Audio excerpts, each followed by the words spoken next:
We're in the book of Judges, chapter 14. We're continuing with the story of Samson. I know not everyone was here last week, but I'll just kind of like give us a quick reminder of what we were doing. Where is it?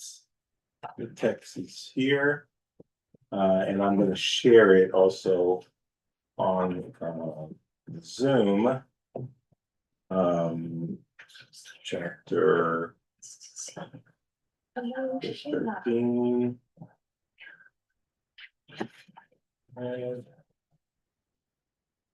Okay. Let's share it so it could also be on the screen.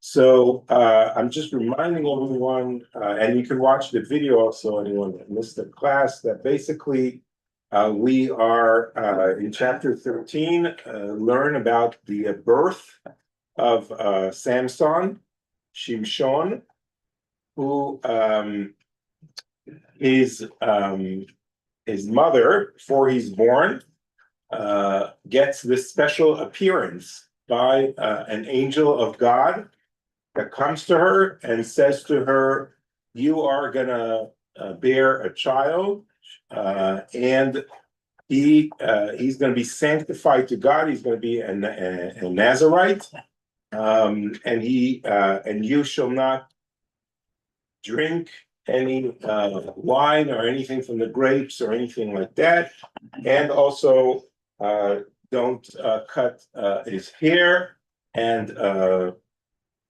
don't eat anything which is impure, and then that God is that child is going to deliver Israel from the Philistines. This is going to be a great boy." And she tells this to him, and the angel tells this to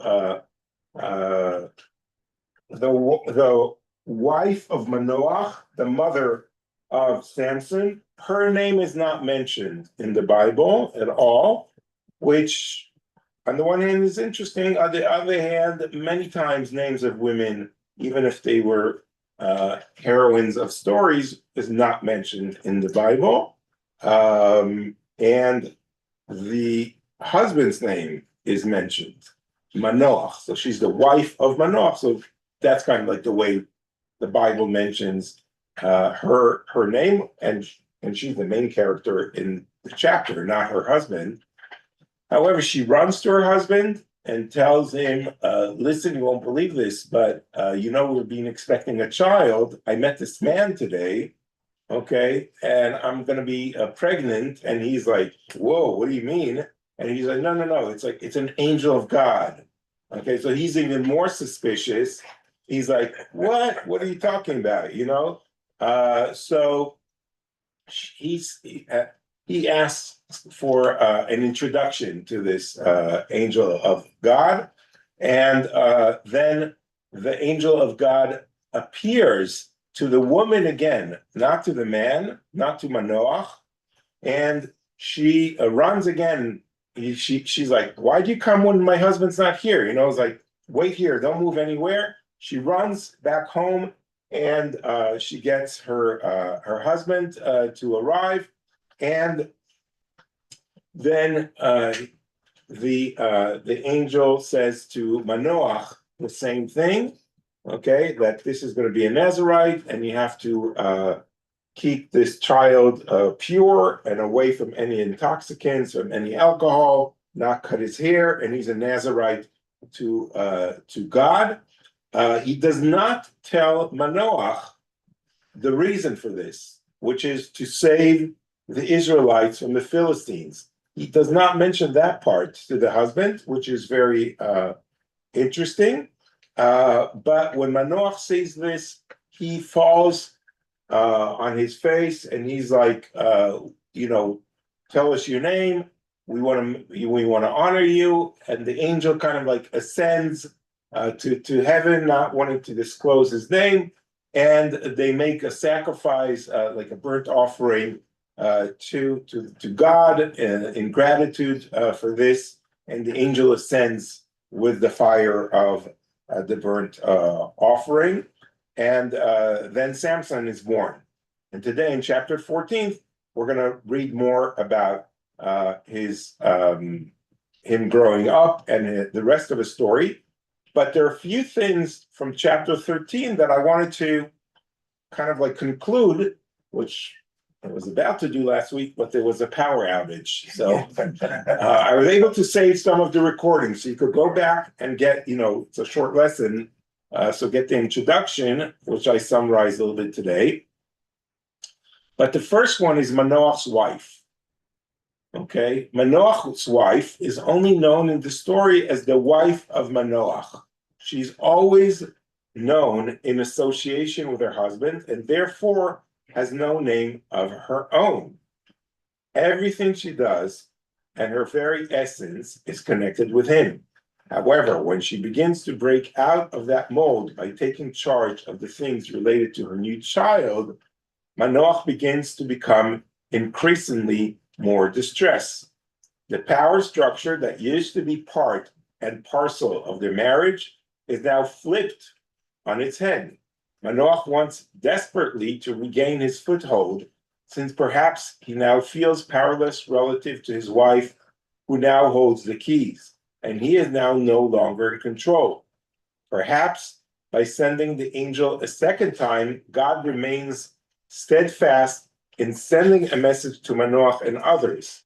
This is a woman who is righteous, and despite being nameless and her identity being subsumed into her husband's, she becomes empowered to take control of her situation.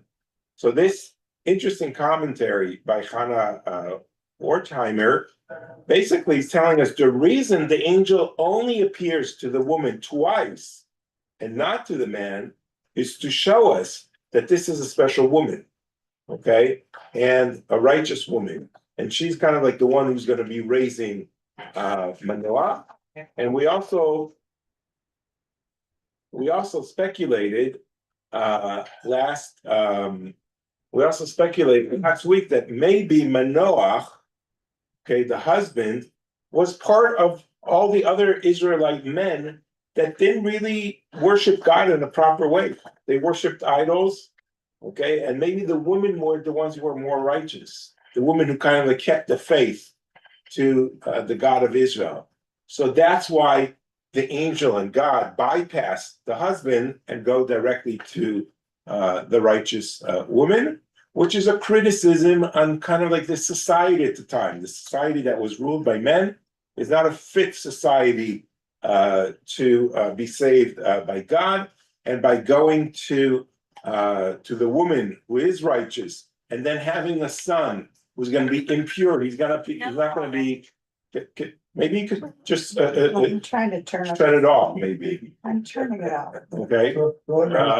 Maybe someone could help or like to turn it off.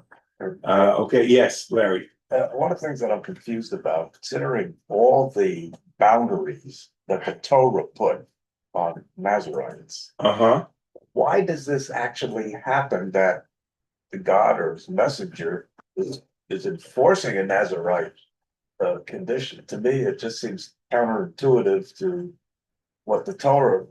Well, the Torah, we read this Shabbat in the Torah portion of Matzah, we read about the Nazarite. Yeah. That sometimes someone likes to dedicate themselves to God, to the service of God.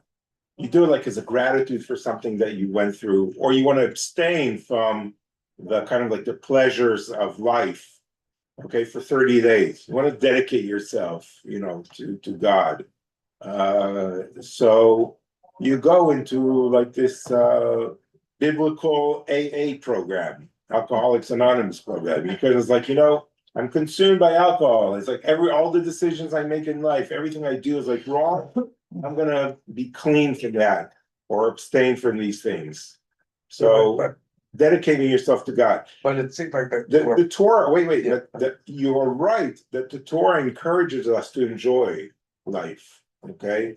and to enjoy the fruit of the wine, of the vines, right? That's like Bored Pri Hagafen. It's like we have a special blessing to enjoy the fruit of the vine. But sometimes you could do it for 30 days. You can't, you shouldn't be doing it like for your whole life. Some people do it, but that's not the intention of the Torah. Yeah. The story of Samuel is the same way. And he's Samuel's dedicated mother, to God, right?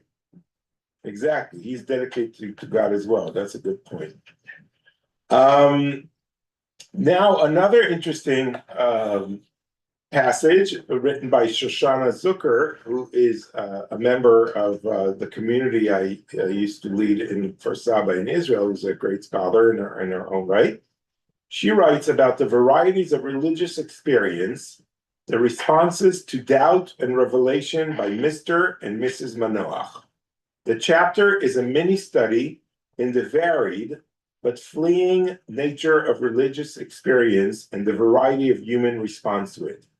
God and the text are accepting of both Mrs. Manoach's confidence and Manoach's need for confirmation, of her quiet acceptance of the earthy mission and his ritual offering. Only the effort to pin the experience down, you must not ask for my name, it is unknowable, is rejected. If only human communities could be as accepting of diversity.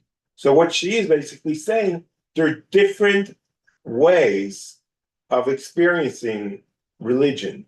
There is that trusting way that Mrs. Manoach, the wife, accept. The angel tells her this is going to happen, and she's like, of course, God speaks to me, or through an angel, whatever. Yes, I will do it. She's very trusting, as opposing to Mr. Manoach, who's doubtful. He needs hands-on. He needs proof.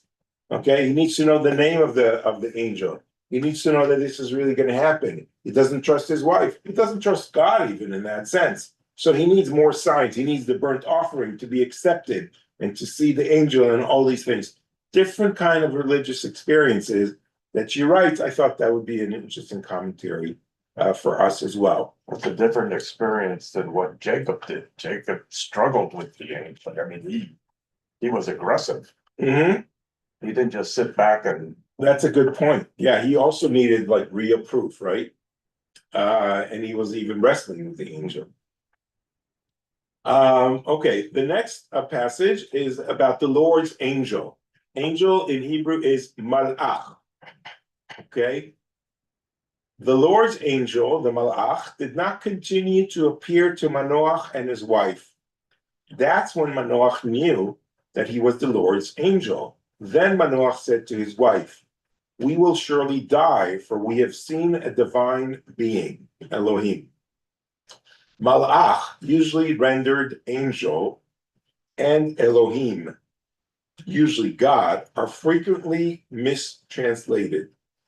Some of the misunderstanding in here's in the Hebrew. The rest is the vicissitudes of English. Vicissitudes of English. The verbal roots, lamed kaf chet chaf, yields the noun melacha, meaning labor. And a melacha, labor, or a laborer, is one who performs a labor. The prefix "m" here indicating agency. While logic would dictate that human laborers do not need divine performers, the tendency in Bible translation and commentaries has been to treat all appearances of malach as angels. While that would be found in Greek, wherein angelos simply means a messenger, it fails in English, wherein angel has come to mean a particular messenger, i.e. one dressed in white, wearing a halo, and usually outfitted with a harp. In this regard, the Aramaic version of Onkelos is more discriminating, using malacha for an eternal angel, ethereal angel, and is Geda for a mortal one. Neither has Elohim fared better. It's a big Ubiquitous. ambiguous translation is God causing a host of theological difficulties, of which Tzelem Elohim is just the most poignant. How can mankind be created in the image of God when Maimonides' second of 13 articles of faith stipulates that the blessed creator is incorporeal? Here, too, both Hebrew and English are deceptive. Elohim is homonymous noun No, whose various meaning include God, anything regarded as a deity, a court of law, and nobility. However, just as the English noun God has an adjectival form, godly, so does Elohim also serves an adjective meaning divine, used as a form of hyperbole. Ruach Elohim is hyperbole, by the way. a ferocious wind. Mar'ot Elohim are incredible visions, and Hararei El are majestic mountains. And to return to our original problem, Tzelem Elohim is a godly image, godly and goodly being one and the same in Old English. In comparison with God's other creatures, the image in which he casts mankind is truly divine. Okay, so it's a little bit complicated what he's trying to explain to us, but basically what he's trying to say that God's angel, okay, which is Malach Elohim, is a messenger of God. Okay, it's not like an angel, an angelic, figure. It's just a person, looks like any other person, okay, and gives a message from God. They're prophets, they're other people of that sort. In a way, any person could be an angel of God, a messenger of God. Okay, because we have the prophets, right? Elijah and Moses, they were all human beings, but they were messengers of God, and all of us could be messengers of God's word in that sense. But in this way, there is some kind of mystery in the story exactly to who is that personality. So there is kind of like that more mystic realm in the story. Okay. Isn't that picture of an angel a Christian concept more than anything else? It's not that English. So let's go to some of the pictures. Okay, here is a very interesting engraving of the city from Rembrandt, based on a copper engraving from the year 1641, and we see here the angel of God. And that's a very Christian interpretation, okay? With the woman, a very righteous woman. You see the light is all on her, the light of the angel, which is here on the left side. And Manoach is turning his way. He doesn't want to look. She doesn't want to look as well. And you have here the burnt offering, a very interesting painting. Here is the Annunciations to Manoach's wife from the artist Tintoretto, 1594. Here's an angel with this idea. I don't think this is the land of Israel. This is somewhere in Europe, probably, that the painter is imagining coming to the wife of Manoach and telling her about the special son that she will bear. There's no significance to the bird in that picture there. The bird is, I mean, it looks like there's a whole paradise behind here, right? It's like an idyllic, but that's a good question. All these things Two birds. here. There are a few birds. Several birds. Here is another painting. I guess it was a very popular scene in the medieval.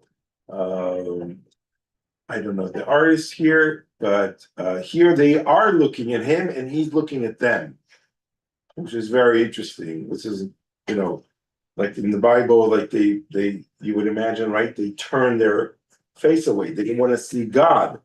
He said, if we would see God, we would be dead. or we would die. So maybe they looked at him, maybe they didn't look at him. It's not, the text is not clear. So every artist has a different interpretation, and here the jug here probably has the wine that they were putting on the altar. Here is another one from the 18th century from France. Very interesting photo, and they actually have it looks like they have the French flag or something here. Here is the burnt offering, and here again, this is from the 13th century, I think, from a Bible in the Middle Ages. And you have the man ascending to heaven. You just have his feet going up, and it's going up in flames. And here is the angel of God again holding a kind of like an angelic staff, and Manoach is here talking, and the wife is looking at him. He's kind of like running the show. And here there's a scene maybe happening before where they're maybe preparing the sacrifice. Maybe it's like there are two scenes inside here. Again, please try to turn off your cell phones. Make sure they're off. And this is from 1652. Okay, now I wanted to talk a little bit about the tribe of Dan. The tribe of Dan is the tribe that Samson belonged to.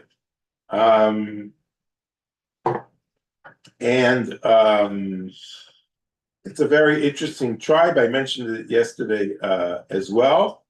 And in the book of Genesis, it says on the tribe of Dan, Dan shall judge his people as one of the tribes of Israel. Dan shall be a serpent by the road, a viper by the path, that bites the horse's heels, so that his rider falls backward.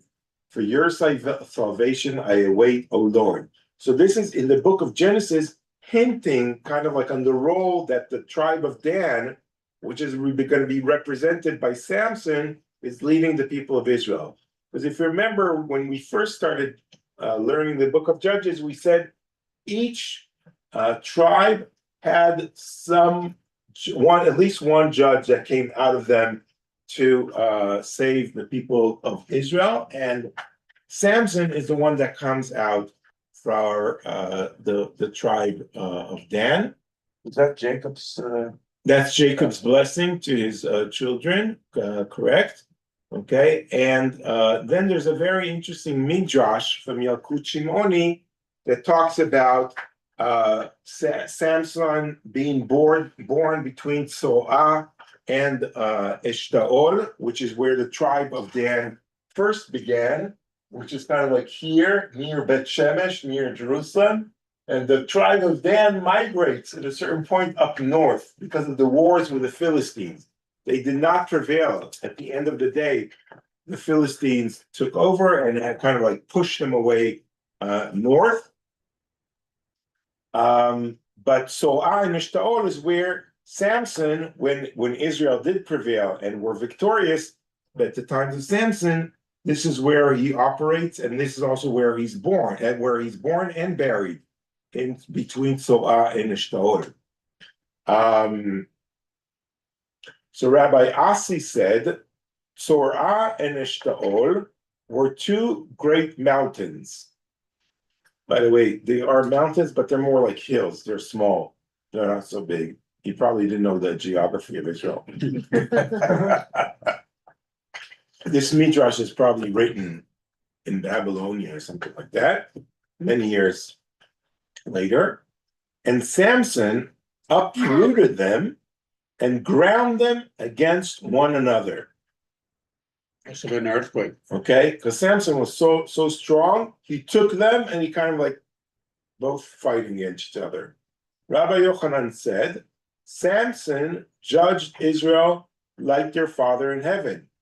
As it is said, Dan shall judge his people. That's the verse we read in Genesis.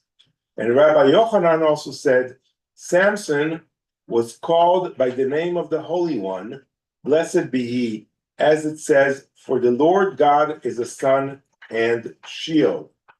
Okay, so the word Samson in Hebrew, Shimshon, has shemesh inside it. What does shemesh mean? Son. Sun.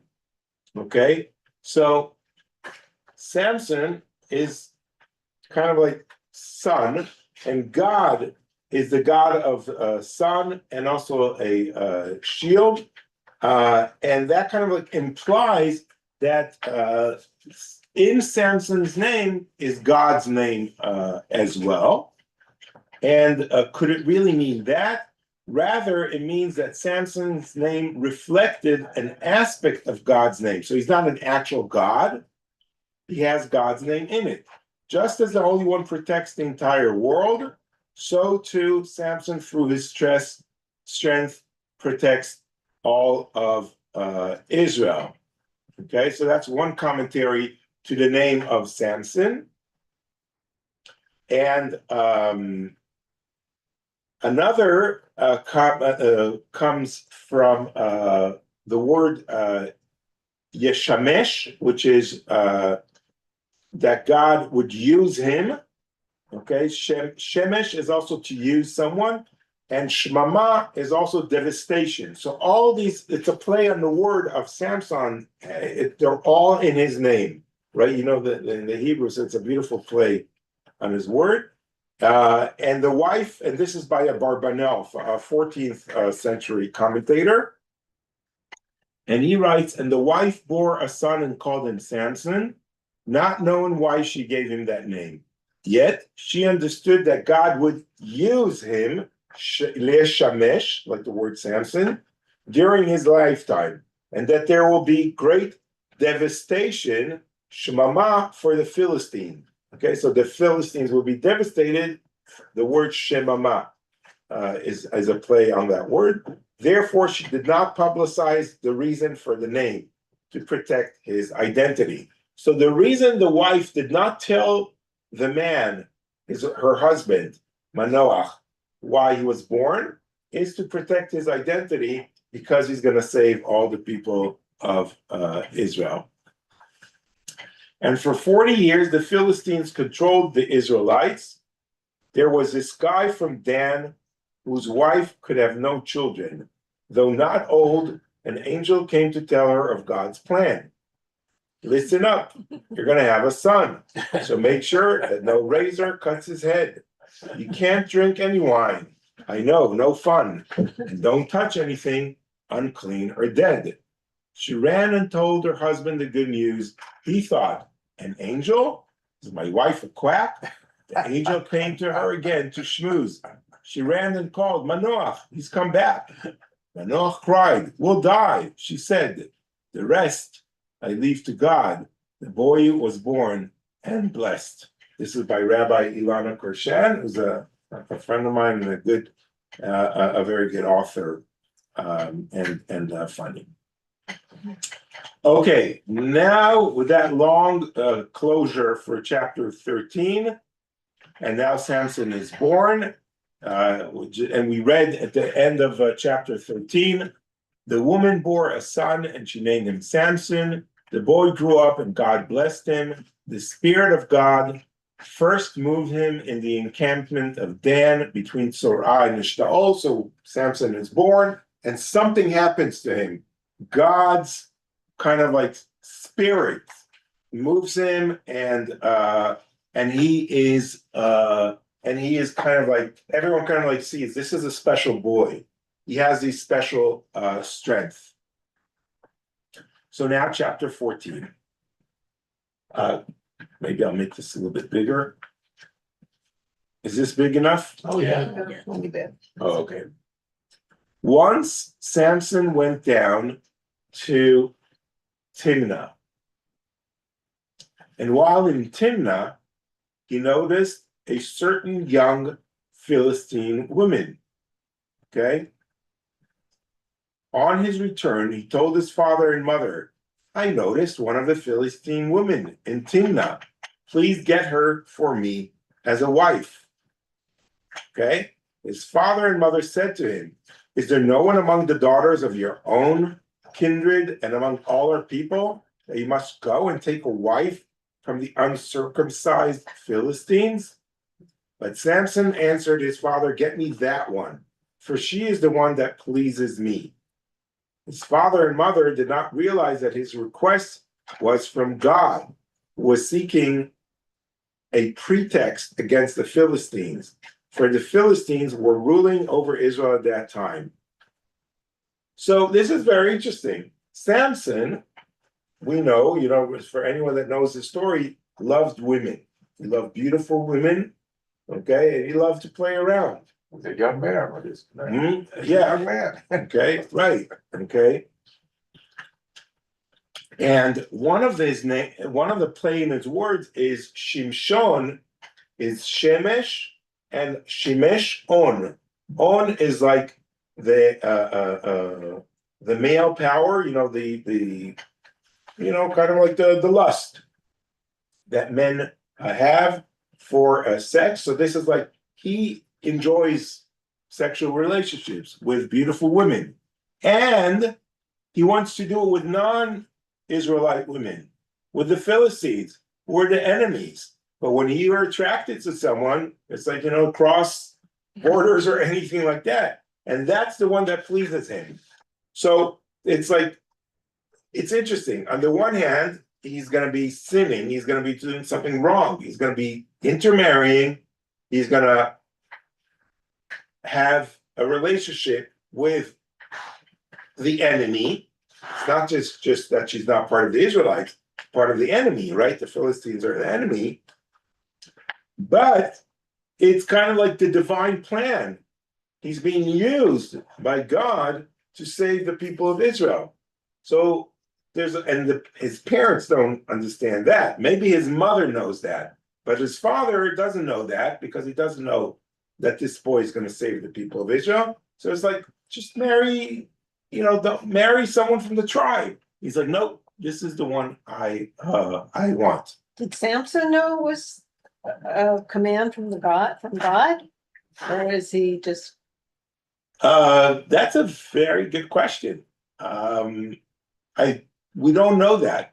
We don't know if Samson knows that what his is in life. I'm assuming he doesn't know that he has special powers yet either, right?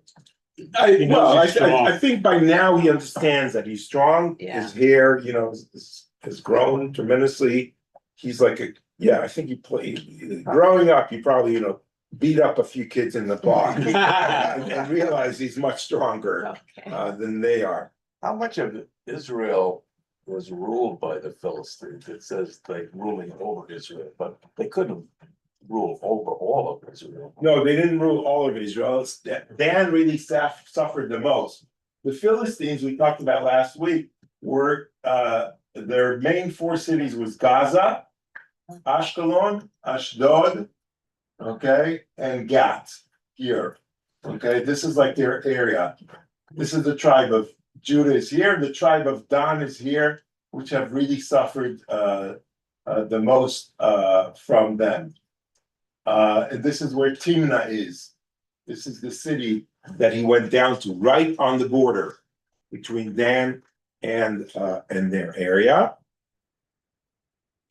So Samson and his father and mother went down to Timnah. When he came to the vineyards of Timnah for the first time, a full-grown lion came roaring at him. The Spirit of God gripped him, and he tore him asunder with his bare hands, as one might tear a kid asunder. But he did not tell his father and mother what he had done. Okay, so he probably went at different routes. Okay, so what happens? The commentaries say, well, they came to the vineyards. It's very clear. He's a Nazirite. He's not supposed to walk through the vineyards, but that's the shortcut. That was the road. So his parents went through the vineyards. They were older folks, and his parents said, "Okay, we're going to continue. You're a Nazirite, Samson. Don't forget, you can't go through any vineyards." so you're not tempted to have any of the grapes or any of the fruit of the grapes. So he went around, and that's where he encountered the lion. The lion, probably sent by God, okay, because God's spirit gripped him, is sent by God to kind of like maybe show him his strength. Maybe this is where he finds out for the, until now he was fighting the kids on the block and he always won. Now he suddenly sees his real strength. But he does not tell his parents about this. Then he went down and spoke to the woman, and she pleased Samson, returning the following year to marry her. Okay, and this kind of like alludes to the custom back then. You would get engaged, and only a year later would you consummate the marriage. Okay, so he turned aside to look at the remains of the lion, and in the lion's skeleton he found a swarm of bees and honey. He scooped it into his palms and ate it as he went along. When he rejoined his father and mother, he gave them some and they ate it, but he did not tell them that he had scooped the honey out of a lion's skeleton. Okay, so this story is clear about the lion and all. So his father came down to the woman, and Samson made a feast there, as young men used to do. When the people of Timnah saw him, they designated 30 companions to be with him. Let's watch over this guy. This dude is like a big guy. We're going to watch over him. So he has these 30 Philistines that are kind of like watching over him to be his companions at the wedding. Okay. Then Samson said to them, "Let me propound a riddle to you. If you can give me the right answer during the 7 days of the feast, I shall give you 30 linen tunics and 30 sets of clothing. But if you are not able to tell it to me, you must give me 30 linen tunics and 30 sets of clothing." And they said to him, "Ask your riddle and we will listen." So it was customary back then to tell riddles during the 7 days of the festivities of the wedding. You would drink, you would have fun, you would tell riddles, etc. Let's not forget, Samson is the one who's not drinking. He's the one who's sober at the wedding. Everyone else is probably drunk for 7 days, right? So he said to them, "Out of the eater came something to eat. Out of the strong came something sweet." For 3 days they could not answer the riddle. On the 7th day, they said to Samson's wife, "Coax your husband to provide us with the answer to the riddle, else we shall put you and your father's household to fire. Have you invited us here in order to impoverish us?" Oh, so now comes all this tension. Now we understand that the Philistines might be upset with the father of the bride for intermarrying with the Israelites. No one's happy about that. No one, wants to the other side to marry each other. Okay, it's pretty warm here today, right? No, we're okay. That was cool. Oh, it's cold. If you need to turn the heat down. And basically, he gives them this riddle, this very strange riddle, and they don't know the answer. We know why they don't know the answer, because it's like a private riddle, right? But they go to the wife and they say, "Listen, you're a beautiful woman. We know why he married you. Okay, you make sure to get the right answer from him, or else we will set your father's house on fire." That's quite a threat. Then Samson's wife harassed him with tears, and she said, "You really hate me. You don't love me. You asked my people a riddle, and you didn't tell me the answer." He replied, "I haven't even told my father and mother. Shall I tell you?" So wrong answer to a newly wedded couple. You don't tell your new wife, well, I didn't even tell you my parents. How can I tell you? Okay, she wants to know that she's the most important thing in his life, not his parents. So during the rest of the 7 days and feast, she continued to harass him with her tears, probably also preventing him from sexual pleasures. And on the 7th day, he told her, because she nagged him so, and she explained the riddle to her people. On the 7th day, before the sunset, the townspeople said to him, "What is sweeter than honey? And what is stronger than a lion?" He responded, "Had you not plowed with my heifer, you would not have guessed my riddle." Ooh, okay, so you played around with my wife, you threatened her, he realized what happened, he realized there's no way they could know the answer without his wife, so he answers them with kind of like, "I'm very upset with you." He What a honeymoon. called his wife a cow. Yeah, right? There you go. Cow. You should have called her honey, not a cow, right? Yes, but you plowed in. See, So what happens now? The Spirit of God gripped him. He went down to Ashkelon, which is in Philistines' territory, and killed 30 of its men. He stripped them and gave the sets of clothing to those who had answered the riddle. And he left in a rage for his father's house. Okay, this is not going well. But, okay, it's like the first time that an Israelite stands up to the Philistines who are oppressing the Israelites. So God's plan is in place. We don't understand that because on surface it's like, what's going on? Why is this? What's like, who cares about the story? It's like a local news story. But there's a bigger plan here, and it's going to play out. We know that it's going to play out later on. Okay? Samson's wife then got married to one of those who had been his wedding companions. So her father is now upset. He's like, this is the guy I married, and he kills my own people. And then Samson's all enraged. He has temper issues, right? Today we would say, he needs counseling or something like that, right? Like, work on your anger issues. So he decides, I'm cutting off my ties with this Israelite family of Samson, and I'm giving my daughter to one of the wedding companions, which he cannot do. She's already married. Unusual to have the woman have more than one husband? No, that is forbidden. Okay, so that's not going to go very well, and we're going to read more about that next week.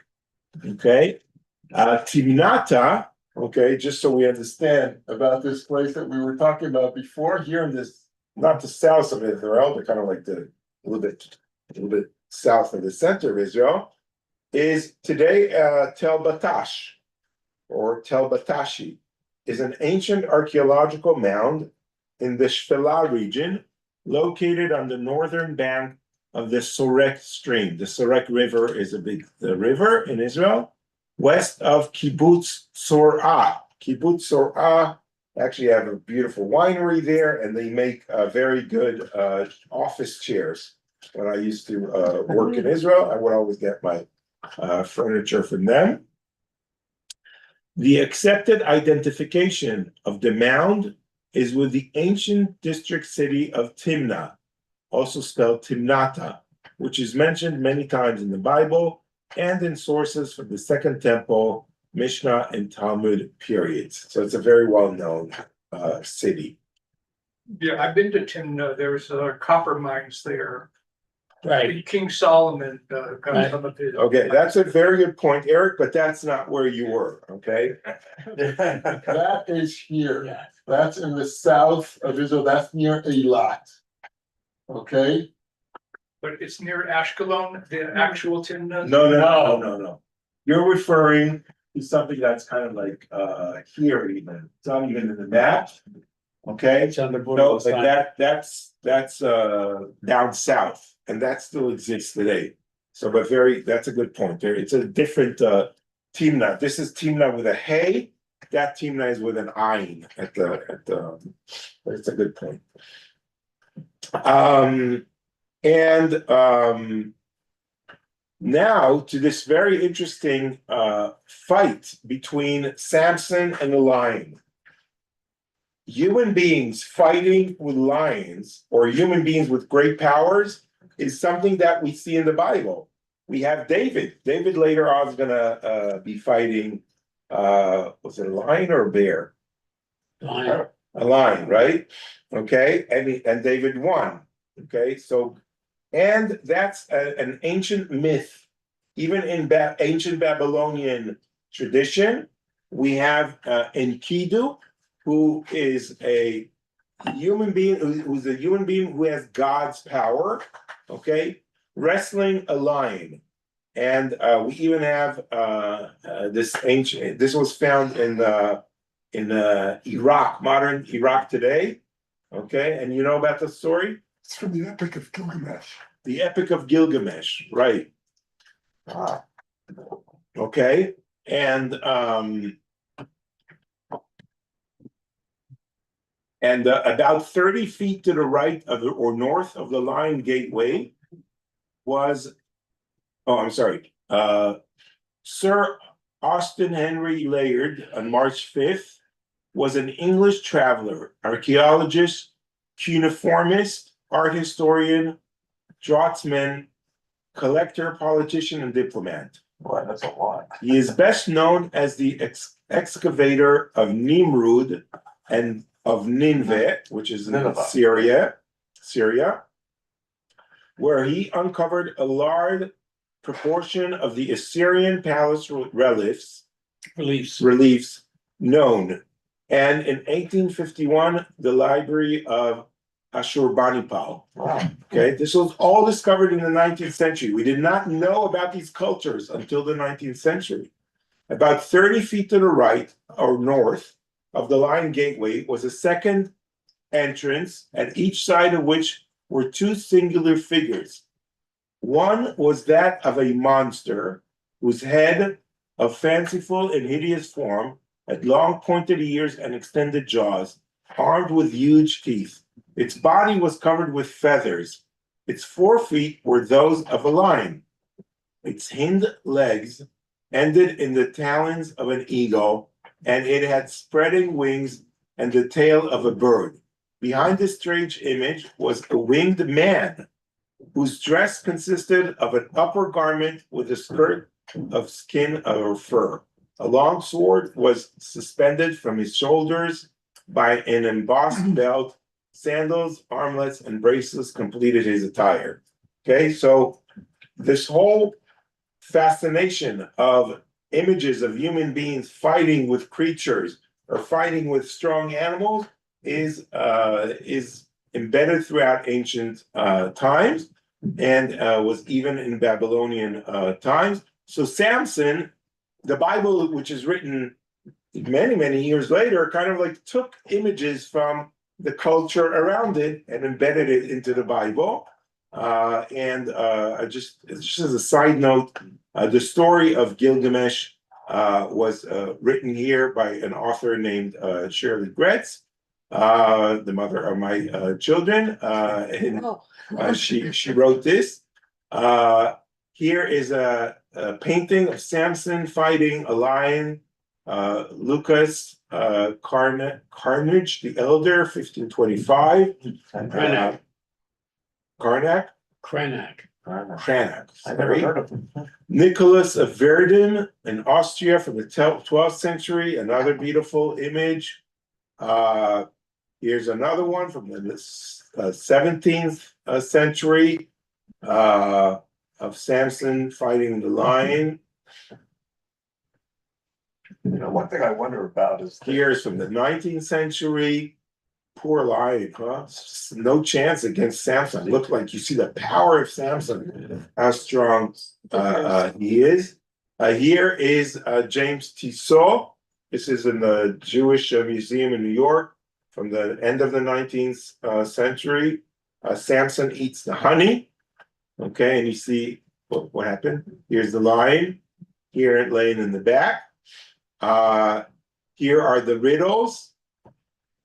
I'm sorry, here's Samson giving honey to his parents. Can I ask, I'm sorry? can I ask a question about the honey? What's the significance of him finding the honey in the lion? I think that's a good question of that. It's really set for the riddle. That's really the main reason. And also the whole concept that from a battle that is strong and vicious and and powerful, something sweet comes out of it. So kind of like the victory over the Philistines, it may be something, which seems very harsh to us, but something sweet comes out of it because Israel is saved. And so they're salved. They're saved, which is kind of like the sweet part. So it's kind of like aligned with history. One of the things And here is just Rembrandt, the wedding of Samson. Rembrandt's going to have a whole set of paintings, which we'll talk about next week, which is interesting. And here's the riddles, another one by James Tissot. He has also a whole set of them. Notice that he is redheaded. That kind of like reminds us of King David. Later on was also redheaded, like a redhead would save the people of Israel. And Samson brings the garments, the 30 garments that he killed the 30 Philistines in Ashkelon and brings them back. You can see all of that in the Jewish Museum in New York. So that's kind of like really the story today of Samson.